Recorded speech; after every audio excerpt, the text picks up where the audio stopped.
America, Iran आणि इस्रायलच्या युद्ध परिस्थितीमुळे महाराष्ट्रातील अनेक प्रवासी हे दुबई, अबुधाबीमध्ये अडकलेले आहेत.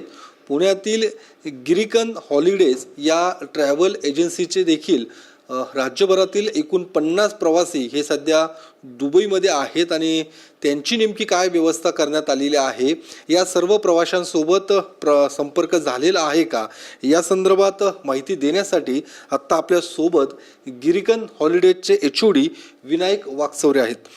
सर, काय नेमके आपले किती प्रवासी तिकडे अडकलेले आहेत, त्यांची नेमकी काय व्यवस्था करण्यात आली? आपले साधारणपणे 2 ग्रुप मिळून जवळपास 50 प्रवासी जे आहेत ते दुबई, अबुधाबी रिजनमध्ये आपले अडकलेले आहेत. परंतु ही आपत्कालीन परिस्थिती आल्यापासून आम्ही सातत्याने त्यांच्या संपर्कात आहोत. आमचा टूर मॅनेजर त्याचबरोबर आमचे स्थानिक प्रतिनिधी जे आहेत हे कॉन्स्टंटली ग्रुपच्या टचमध्ये आहेत. जसच्या एअरपोर्ट क्लोजरच्या किंवा एअरस्पेस बंदच्या नोटीस आल्यापासून इमिजिएटली आम्ही त्यांच्या पुढील व्यवस्था करण्यास सुरुवात केली.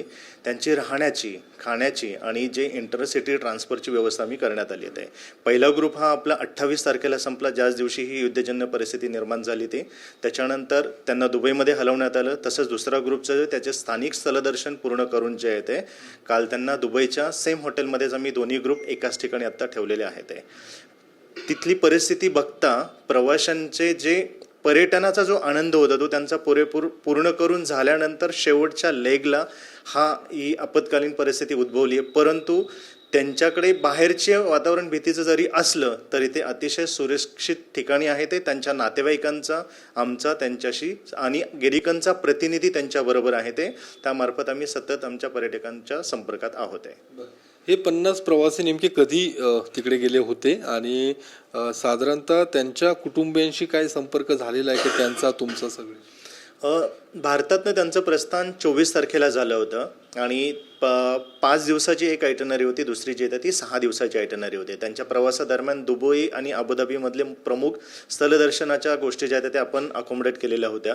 हे प्रवासी जे आहेत महाराष्ट्रातल्या वेगवेगळ्या पॉकेट्समध्ये येतात. त्यात तुम्हाला माहिती आहे गिरिकनचा पश्चिम महाराष्ट्र आणि मध्य महाराष्ट्रात सगळीकडेच प्रेझेन्स आहे. सो ठाणे, नाशिक, सोलापूर, सांगोला आहे ते, त्याचबरोबर सांगली आहे, पुणे आहे, त्याचबरोबर अहिल्यानगरमधनं देखील राहता परिसरामध्ये जवळपास 12 प्रवासी तेथे आहेत. त्यांच्या नातेवाईकांशी देखील संपर्क झालेत. आमचे स्थानिक प्रतिनिधी त्यांच्याशी बोलत आहेत आणि त्यांना परिस्थितीचा पूर्ण अनुभव आपण दिलेला आहे. गेस्ट जे साईट सीन प्लेसेसवरती अनुभवलेले ते त्याचे काही फुटेज, त्याचबरोबर ग्रुपचे काही व्हिडिओज जे आहेत ते आम्ही देखील त्यांच्याबरोबर पोहोचवण्याचा आम्ही प्रयत्न केला आहे. हे सर्व जे 50 प्रवासी आहेत ते त्यांना आता परत आणण्यासाठी नेमकी काय, कशा पद्धतीने व्यवस्था केली जाणार आहे, तिकडे नेमकी आता सध्या काय परिस्थिती आहे, त्याची काही माहिती घेतली का आपण?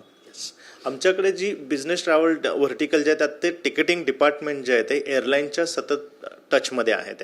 आपल्याकडे दुबईमध्ये जाणारे प्रवासी mainly Air India, IndiGo, Emirates, Etihad या एअरलाईनने प्रवास करतात. तो त्यांच्या सातत्याने संपर्कात आहे. ते त्यांच्या वेगवेगळ्या ॲडवायझरी जे ते नॅशनल आणि ग्लोबल लेवलला येत आहेत. So as soon as airspace open होईल त्याच्याप्रमाणे त्यांच्या परतीचं जे फर्स्ट फ्लाईट जशा ओपन होतील त्याप्रमाणे एअरलाईनशी आम्ही बोलून त्यांना लवकरात लवकर घेऊन येण्याचा आम्ही आमच्या साईडने प्रयत्न करू.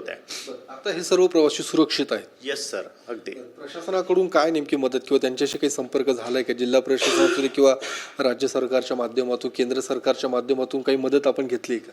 आत्ता काही सर्क्युलर जे ते ट्रॅव्हल ट्रेडमध्ये फिरता येते, परंतु प्रत्यक्षात जिल्हा प्रशासन किंवा राज्य प्रशासनाबरोबर आमचा 1 to 1 अजून संपर्क झाला नाही आहे. परंतु राज्य शासनाला किंवा जिल्हा प्रशासनाला कुठला पर्यटकांच्या रिलेटेड कुठली माहिती किंवा डेटा हवा असेल तर ते आम्ही आवर्जून त्यांना प्रोव्हाइड करतो. धन्यवाद. तर विनायक वाकचौरे यांनी जी काही माहिती दिलेली आहे त्यानुसार गिरिकन ट्रॅव्हल एजन्सीचे 50 प्रवासी हे सुरक्षित आहेत आणि त्यांना परत आणण्यासाठी प्रयत्न सध्या सुरू आहे. मात्र त्यांच्या कुटुंबियांशी देखील या संदर्भात संपर्क झालेला आहे आणि लवकरात लवकर त्यांना पुण्यात आणि ज्या ज्या भागातले ते रहिवासी आहेत त्या ठिकाणी त्यांना पोहोचवलं जाईल. कॅमेरामन अभिजित पिसेसह मी योगेश बोरसे, TV9 मराठी, पुणे.